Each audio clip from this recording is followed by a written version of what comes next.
Batukmu tidak sembuh-sembuh, jangan anggap sepele. Awalnya terasa ringan. Kamu pikir cuma batuk biasa, nanti juga hilang. Tapi di dalam paru-parumu, kuman TBC bisa saja sedang menetap diam-diam.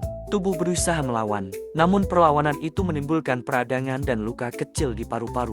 Perlahan napas terasa lebih berat, batuk tak kunjung berhenti. Tubuh mulai lelah, demam datang pergi, dan berat badan bisa turun tanpa terasa. Seringkali tanda ini diabaikan, sampai paru-paru benar-benar kelelahan. Kalau batuk lebih dari 2 minggu, segera periksa. TBC bisa sembuh dengan obat rutin. Jangan tunggu parah dulu, karena paru-parumu sudah berjuang sejak lama.